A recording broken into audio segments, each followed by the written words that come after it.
Why do you continue to support a Nazi policy, as Obama has expressly supported this policy? Why are you supporting it? When you ask me that question, I am going to revert to my ethnic heritage and answer your question with a question.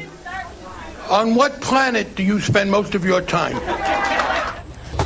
All right, we start this morning with the latest on health care for obvious reasons. Democrats breaking away and perhaps even poised to go it alone if it comes down to it. This, as a new NBC News poll shows, that the president may be losing the message war on the public option and that those town hall protesters may be having an impact on public opinion. NBC's Savannah Guthrie on the beat at the White House has the story. Hi, Savannah.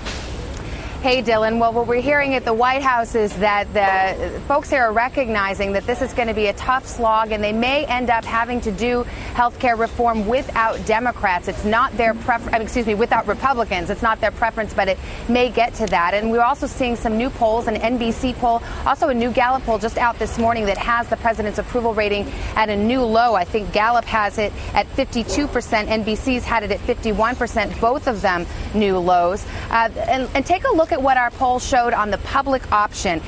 There's been a reversal here since the last time we polled. Now, only 43% support the public option, 47% oppose. If you look back in July, it was the opposite. 46% supported and 44% opposed. And obviously, Dylan, there's been a lot of talk recently about the public option. A lot of liberal Democrats are very concerned that what they thought the president and some administration officials were signaling and backing away from having a public option.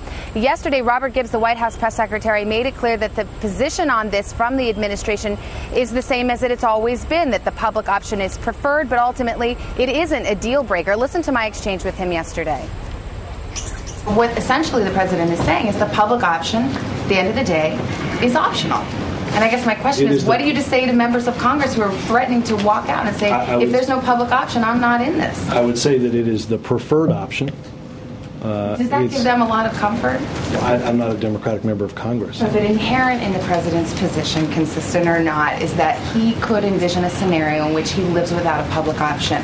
Many members of your party cannot envision that scenario. He cannot envision a scenario in which we live with anything that doesn't provide choice and competition in a private insurance market that allows people to get the best deal possible on both the price and quality if they enter a private health insurance market.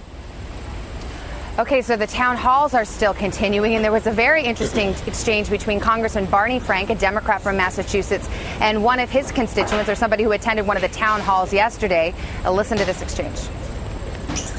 Why do you continue to support a Nazi policy, as Obama has expressly supported this policy? Why are you supporting it? When you ask me that question, I am going to revert to my ethnic heritage and answer your question with a question.